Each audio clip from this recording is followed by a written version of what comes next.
What is up, my Planeswalkers? Now, today is the unboxing of Teferi's Planeswalker deck, shortly to be followed by the recreation of it, following the themes of the previous remakes that I've done. I'm not sure how many I've even done at this point, but they're so much fun that I'm going to keep on doing it.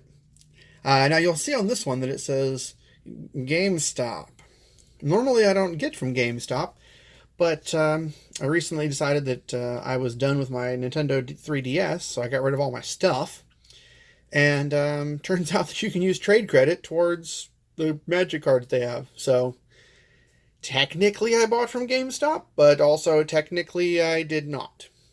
So, bleh. Anyway, so without further ado, let's crack this baby open, and we'll see what's inside. The colors on this one are white, blue. I think this is the first of the dual-colored Planeswalker decks that I've cracked open. And by I think, I mean, of course, that I absolutely know. So this is Teferi the Timebender. So shiny, so pretty. Teferi's super cool. 6 cost for a 5 loyalty Planeswalker. Untap up to 1 target artifact or creature for his +2. -3 as you gain 2 life and draw 2 cards. And his -9 as you take an extra turn after this one. So he is part of that whole extra turn shenanigans that blue likes to run. So let's pop this sucker out of here. That worked really well. I'll have to do that next time. And put him up here, visible in the corner, so you can stare at him. Alright, so we have the box. Now this is one of the older ones. This is a Dominaria, which means that it has 2 booster packs still in it, rather than the one that 2019 introduced. So when you open this up, you'll see that there are indeed 2 packs of Dominaria. Bloop. There are these 2 random things that nobody really cares about. And there is the deck itself. So let's back them just a little bit. Get him a little farther up. There we go. So we've got to open this thing up so that we can see more than just the top card. There you are.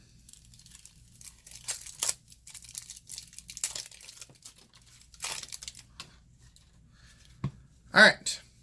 You got Nyambi, Faithful Healer. 3 costs for a 2/2. When it enters the battlefield, you can search your library and or graveyard for a card named Teferi Timebender, reveal it, and put it into your hand. If you search your library this way, shuffle it. So this is a 2/2 body that finds Teferi. Basically, it's pretty cool. Probably when I remake it, I'm going to find some more of her. I'd probably like to run at least 3 Nyambis in there. Just because she is also a 2/2 body that comes out as well on the budget side. Now for the good one, we'll see, because we are still just working with the Dominaria cards when we do the remake on this one. Zahid, Djinn of the Lamp, 5/6 flying for 6 mana. You can pay 3 and tap an untapped artifact you control rather than pay as mana cost. So instead of paying 6, if you happen to have an artifact that you're not currently using for something, or that the activated abilities can still be activated otherwise, you can cast him for 4, which is pretty cool. Alternate casting costs are always awesome. Daring Archaeologist, 4 cost for a 3/3. When it enters the battlefield, you can return target artifact card from your graveyard to your hand. And whenever you cast a historic spell, put a +1/+1 counter on Daring Archaeologist. Relatively cheap card, but I think it might go well in this deck. I think that it's actually going to be pretty cool. Sparring Construct, 1/1 for 1. When he dies, though, you can put a +1/+1 counter on target creature you control. Knight of Nubinalia. Did not expect to see knights in this deck. We'll have to see how that goes. Just a 3/1 for 2. Another Sparring Construct. Relic Runner. 2/1 for 2. Can't be blocked if you've cast a historic spell this turn. So far we've undone 1, 2, 3, 4, 5, 6. So we have 6 of the 7, 8, 9, 10, 11, 12. So half. Half of our cards, other than Relic Runner, so far have been... No. Even more... It's awesome. There's lots of historic stuff. I'm saying words. Tetsuko Umezawa, Fugitive. 1/3 for 2. Creatures you control with power or toughness 1 or less can't be blocked. He is absolutely going to be featured in my Arcades deck that I'm going to be making. And if you've seen other builds of that, I'm sure he's in there because, oh my god, you have a 0-something wall that's unblockable because that's what he says. It's awesome. 4 copies. He's legendary, I understand that. 4 copies because you want him out there to just wreck face. But not for this deck. We'll talk about that later. Aether? Why is there an S in Aether? Anyway, Aether Glider, 2/1 flying for 3. Flying is good, 3 is bad. So, Joyous Familiar, 2/2 flying. Historic spells you cast 1 less to cast. So that's kind of cool. Oddly enough, the historic spell decrease in cost, I think it still applies to that because you're paying that. So historic spells you cast that less to cast. That's still its casting cost, I think. If I'm wrong, correct me in the comments. Juggernaut. Cannot be blocked by walls. Yeah, I'm building an entire deck of walls, so somebody playing this against me could just run me over. Teferi Sentinel, as long as you control a Teferi Planeswalker, he gets +4/+0. So a 2/6 for 5 isn't super great, but a 6/6 for 5 is pretty okay. Especially if you can cast him for cheaper because of Joyous Familiar. So that's kind of cool. Sarah Angel, 4/4 Flying Vigilance.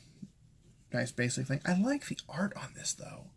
I mean, the original art was great because, you know, boobs. But this art is far more appealing, I guess. Because it's very much more the, I'm an angel, I'm going to whoop you because that's what I do. Super cool. Gideon's Reproach. 4 damage to attacking or blocking creature. It's one of those, surprise! You died. Haha. Got 3 of those. Befuddle. Target creature gets -4/-0 until end of turn. Draw a card. Good stuff. Goes well with the Gideon's Reproach. You didn't kill my thing, and I killed your thing. Now it's 2 cards to do it, but if it's a big enough threat, it's worth it. Divination. Draw 2 cards. Nice and basic there. Temporal Machinations. Got Teferi sitting there being all like, yeah, I control time. What of it? Return target creature to its owner's hand. If you control an artifact, you draw a card. So it's a bounce with bonus. Got 4 of those in there. And I think that is all. Oh, got some Meandering Rivers in the back for, you know, dual lands. Not terrible. I mean, obviously not competitive, because none of these are competitive. They're designed for new folks to get into the game. But I kind of like the themes, where it's going, and I'm really looking forward to reworking this into a better deck. So, let's crack open these packs, because everybody loves cracking packs. If you say that you don't like cracking packs, you're a liar. You are a liar! Skip to the good stuff. We got a Cleric. We got a Mountain. We've got Garden of the Blood Flame. Oh, so poopy. And Mishra's Self-Replicator. Okay, whatever. And Thallid, Nurse's Tome. So, blah. I have yet to open a good card. Like, I truly just like, oh yeah, in a Planeswalker deck. Any of them. Not just the ones that I've filmed. Any of them. Not a single good card.